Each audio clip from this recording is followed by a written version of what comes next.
juga nanti akan ada beberapa fase yang akan kita lewati yang merangkum kisahnya. Ada fase prakenabian, fase Mekah.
Kita akan memulai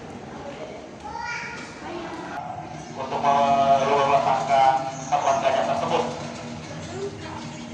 Diabadikan di dalam Al-Quran Al-Qur'an ayat 1 sampai 5 dan di dalam satuan lima gajah ini dikosongkan pada nama Rasulullah.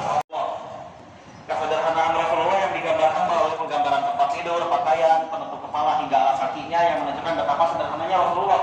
Walaupun Rasulullah digambarkan sudah sangat kaya raya pada saat itu karena sukses dalam berdagang. Nah, dan ini adalah lingkungan rumah Siti Khadijah kalau yang ini. Nah, bisa dilihat ini adalah rumah Siti Khadijah yang tengahnya ini ya. Nah, boleh dilihat lebih dekat saja. Nah, rumah Siti Khadijah ini masih di lingkungan Ka'bah, masih dekat dengan Ka'bah. Sedangkan di sini ini ada beberapa gambaran dalam rumah Nabi, yaitu perabotannya ya, perabot dapur di dalam rumah Nabi yang sangat umum dan sangat biasa.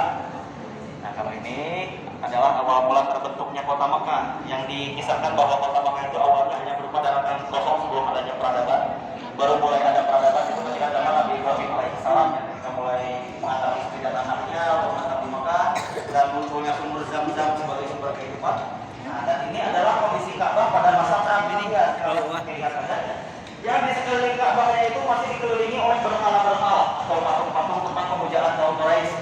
Nah, itu yang abu-abu di sekeliling Ka'bah itu digambarkan sebagai patung-patung yang disucikan oleh orang-orang Quraisy.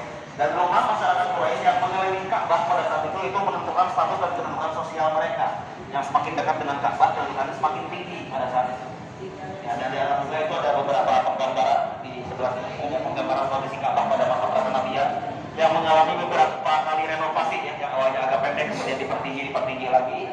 Nah, itu juga ada bagian-bagian Ka'bahnya, sejarah tentang kain kiswa atau kain penutup Ka'bah yang awal mulanya hanya terbuat dari kulit hewan yang disamak tipis menyerupai kain hingga diganti dengan kain berbagai warna ya, tergantung dari pemimpinnya siapa pada saat itu dan mulai ditetapkan dengan kain yang berwarna hitam di tahun 1300-an. Dan ini adalah kondisi Ka'bah dari masa ke masa. Untuk secara bergiliran dibuat satu baris ya. Silakan untuk masuk saja sambil berjalan karena ini lantainya terbuat dari kaca ya. Nah, ini adalah penggambaran Gua Hiro. Yang lantainya itu bisa dilihat di bawahnya digambarkan seperti ini. Walaupun ya ini adalah sudah diperluas kondisinya ya karena yang aslinya lebih sempit lagi. Ya silakan kita sambil berjalan saja. Nah, itu adalah penggambaran 5 ayat pertama surat Al-Alaq ketika sedang diturunkan oleh malaikat Jibril yang awalnya hanya kata Iqra saja atau bacalah.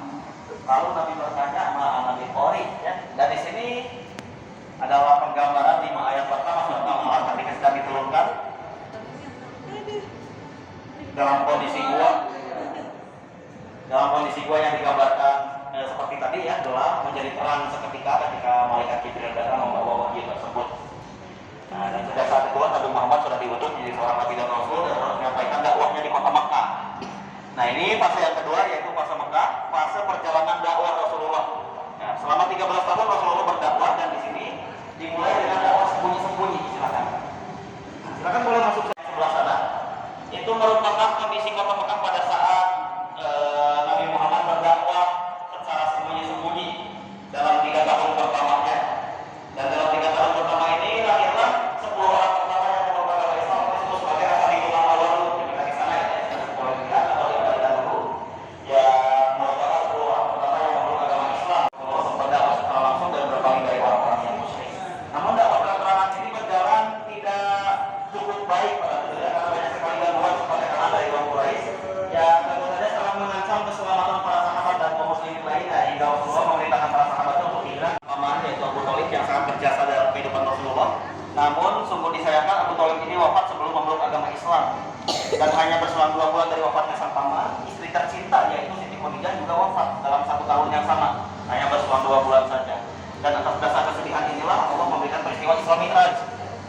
Ya, dan peristiwa Isra Mi'rajnya ini kita akan melihat secara sepintas ya di sini karena jumlah kita cukup banyak dan lantainya cuma seuprit ya, jadi kita lewat saja.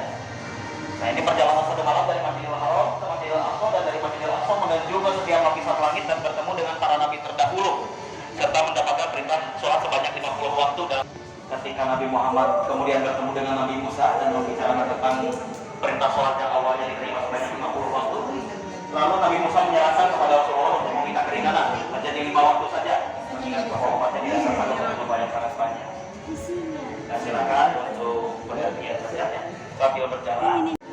Tidak diterima dengan baik oleh masyarakat Mekah ketika Rasulullah mengabarkan tentang peristiwa tersebut ya, karena orang-orang Mekah tidak mempercayainya kecuali Abu Bakar yaitu sahabatnya yang menjadi orang pertama yang mempercayai peristiwa Isra Mi'raj. Dan di sini ini adalah fase yang ketiga yaitu fase Madinah. Nah, karena banyak sekali tekanan di kota Mekah, Rasulullah pun berhijrah ke Madinah bersama kaum Muhajirin. Dan di sini kita sudah disambut dengan 2 bangunan masjid pertama yang dibangun oleh Rasulullah, yaitu ada Masjid Quba dan Masjid Nabawi. Silakan boleh dilihat saja. Nah, Masjid Quba di sebelah sana itu merupakan masjid pertama yang dibangun oleh Rasulullah pada masa hijrah. Dibangun pada masa hijrah di wilayah Quba, sebuah perkampungan sebelum kota Madinah. Dan di ini baju perang kaum muslimin, silakan boleh. Gambarannya seperti ini. Nah, kalau ini medan perang yang digambarkan sedemikian rupa ya, dalam skala yang lebih kecil. Juga ada beberapa peristiwa lainnya yang terjadi dari mulai 1 Hijriah, 2 Hijriah, sampai 11 Hijriah. Ini juga bisa digunakan, bisa digeser-geser tentang informasi berikutnya. Boleh silakan digeser-geser saja oleh pengunjung ya. Nah, kalau ini adalah perjanjian Hudaybiyah, perjanjian yang diajukan oleh Rasulullah agar tidak ada lagi peperangan selama 10 tahun antara kaum kafir Quraisy dan kaum muslim di Madinah. Dan ini juga ada replika dari alat-alat perang yang digunakan pada saat itu ya, seperti pedang Utsman bin Affan, replika panah milik Nabi Hamzah, dan juga salah satu bendera perangnya itu ya, bendera Panjinya. Dan ini ada cincin juga yang digunakan oleh Rasulullah sebagai stempel surat untuk mengecat setiap surat-surat resmi yang dikirimkan kepada raja-raja pada saat itu. Nah, ini juga ini ada media interaktif ya tentang pembebasan kota Mekah yang bisa disentuh-sentuh setiap bulan. Nah, ini juga sama ya tentang persebaran Islam dari satu wilayah ke wilayah lainnya. Nah, dan juga ada wilayah Raudhah, silahkan boleh dilihat saja ke dalam. Nah, di dalam Raudhah ini ada beberapa penggambaran tentang hari-hari terakhir Rasulullah seperti beberapa contoh surat. Ya, di setiap sudutnya ini adalah contoh-contoh surat yang dikirimkan kepada raja-raja di Jazirah Arab sebelum Rasulullah wafat. Dan juga ada tentang piagam Madinah yang merupakan undang-undang pertama yang dibuat oleh Rasulullah dan disepakati oleh beberapa kelompok di Madinah pada saat itu di luar kelompok Muslim. Dan piagam Madinah ini isinya sampai 70 pasal, kalau yang aslinya ini hanya sampai 47 ya dituliskan di sini. Dan ini hanya bagian silakan boleh berfoto-foto juga ya. Itu ada mihrabnya, ada mimbarnya juga.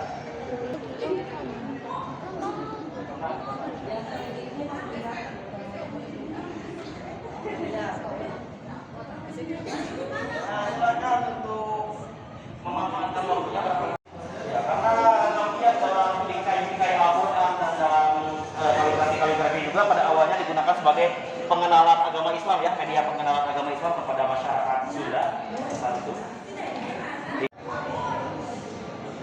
merupakan salah satu masjid klasik kalau yang sekarang sudah seperti ini, masjid yang ada di alun-alun Bandung. Dulunya seperti itu. Nah, ini juga Masjid Agung Banten dan Masjid Agung Manunjaya di Tasikmalaya. Ini adalah 4 contoh masjid-masjid klasik yang memiliki bentuk atap yang mengerucut atau atap tumpang ya. Jadi ciri dari masjid-masjid klasik di Nusantara itu atapnya selalu beratap kerucut.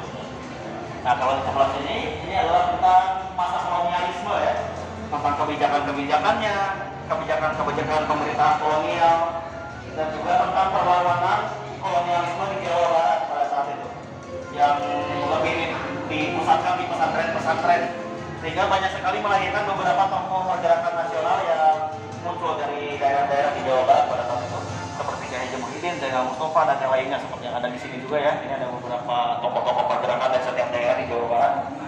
Nah, ini dari Bekasi, Kiai Haji Nur Ali, pasti kenal ya, Bekasi. Nah, juga ya, gambaran-gambaran perlawanannya. Alhamdulillah. Nah, ini sistem pendidikan Islam secara tradisional dan juga lembaga pendidikan Islam modern yang sudah dinaungi oleh beberapa kelompok Islam masyarakat.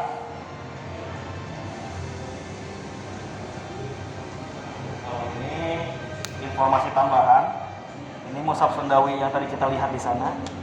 Jadi di sini ada ragam hiasnya seperti ini dalam Mushaf Sundawi. Terima kasih kita. Nah, ini di dalam setiap juznya itu motif-motifnya berbeda-beda. Sampingnya itu bingkai-bingkainya ada motif teh di juz 1 dan juz 18. Ada motif Banten di juz 2 dan 19 dan motif-motif lainnya gitu. Motif Bogor, Sukabumi dan lain sebagainya. Ini juga ada menu lainnya di sini. Geser bisa. Bisa. Kalau diangkat itu bakal hilang. Nah, ini ada sejarahnya dan lain sebagainya gitu bisa dilihat. Namanya 9 matahari Kelompok.